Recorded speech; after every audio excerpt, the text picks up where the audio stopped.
Bonjour, bienvenue sur la chaîne Golf Mental. Lors de la précédente vidéo, j'évoquais le practice, l'entraînement au golf et notamment la nécessité à la fois bien sûr de s'entraîner sur l'aspect technique du golf, le swing, etc. mais aussi de travailler le mental lors de nos séances de practice.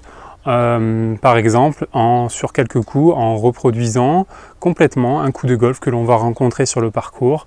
Donc cela va du processus de décision pour choisir le coup, le club à taper, etc. à la phase de préparation du coup, donc à la routine. Là, dans cette vidéo, j'aimerais aller encore un peu plus loin en vous proposant un exercice que vous pouvez mettre en pratique aussi également au practice. Cet exercice, c'est l'idée de reproduire exactement une partie de golf, uniquement par contre sur le long jeu et les coups d'approche. L'idée c'est de finalement penser à son parcours fétiche ou le parcours on a l'habitude de jouer, par exemple sur 9 trous, et de jouer chaque coup du parcours. Donc en partant, on est au départ du 1, si c'est un driver que je dois jouer, je vais jouer un driver. Ensuite, en fonction de la distance qui me reste, si je dois jouer un bois ou un fer, etc. L'idée c'est de jouer tous les coups du parcours. Donc imaginons sur 9 trous. Voilà. Sur chaque coup, il faut dérouler complètement la routine. La phase de décision en amont. Donc voilà, je sais quelle distance je dois jouer, le sens du vent, le coup que je veux jouer, donc je choisis mon club. Et ensuite dérouler sa routine entièrement, puis réaliser le coup. Et en fonction du résultat du coup, jouer le coup suivant et donc adapter ses choix de club, etc. Si le coup est raté, par exemple sur un coup d'attaque de green, si le coup est raté et qu'il me reste 30 mètres, jouer un coup d'approche, un chip, etc.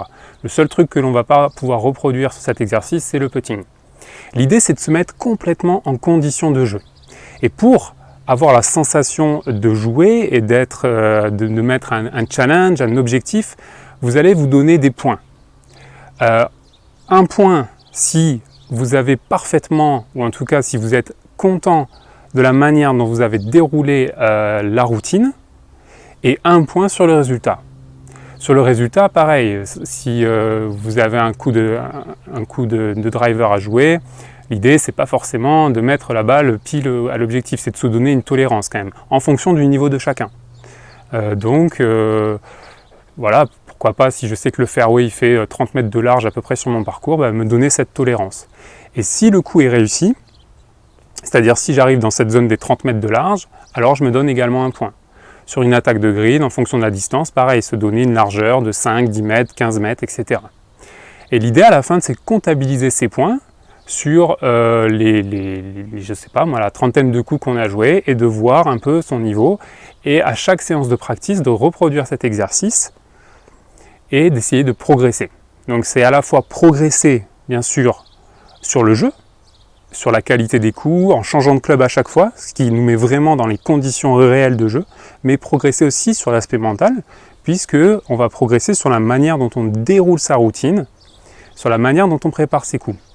Aussi, vous pouvez évaluer votre routine de préparation, votre préparation des coups, en fonction de comment vous vous êtes senti durant cette routine. Est-ce que vous étiez un peu perturbé? Est-ce que vous aviez des pensées parasites ou pas? Est-ce que c'était fluide, etc. Voilà. Après, ça, c'est assez subjectif.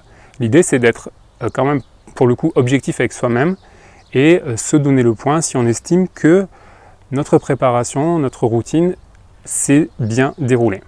Voilà donc pour ce petit exercice pratique qui permet de tout travailler.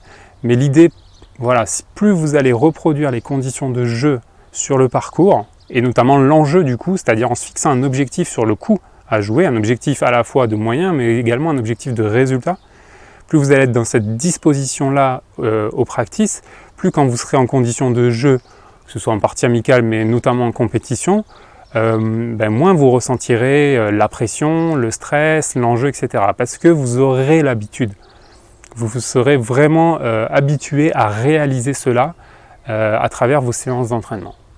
Voilà, écoutez, je vous souhaite du coup un bon entraînement et je vous dis à bientôt.